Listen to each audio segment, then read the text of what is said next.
So in 1991, I was 33 years old, worked for 2 CPA firms, and I felt that I wanted to get recognition for the work that I put in. So I decided to start my own CPA firm.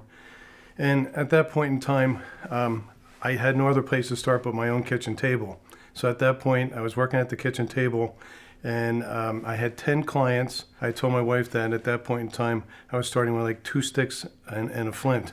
I had a partner in my existing firm, and when he retired, we decided that it would just be good for economic reasons, among other reasons, to just combine and make one firm out of the 2 existing firms.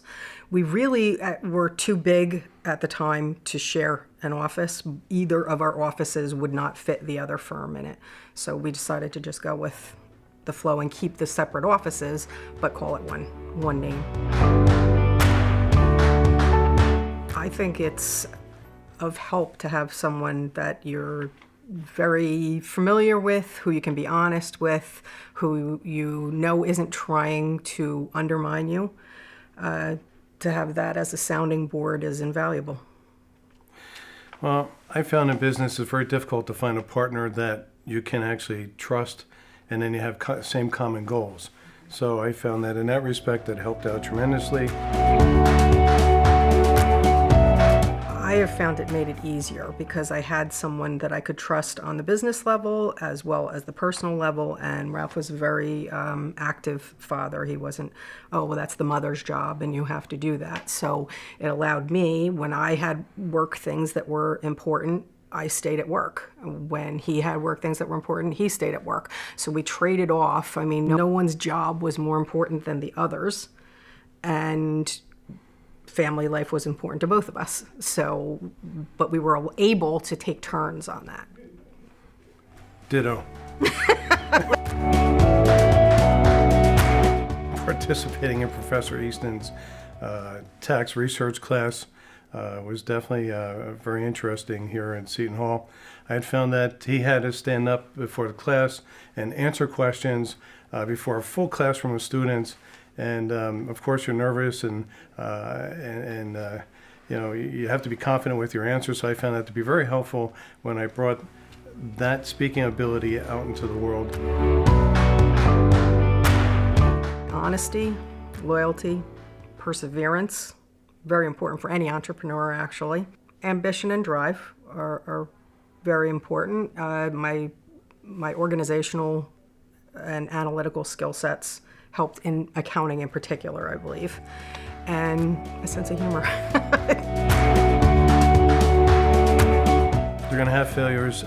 What I advise you to do is just to learn from them. I would say have a good support system. I'm not saying to be too risky, take risks, but don't cause yourself to bottom out on taking those risks. Get into a business that you really enjoy, you know, working in, and a business that you're going to be there, could possibly be day and night for years to come.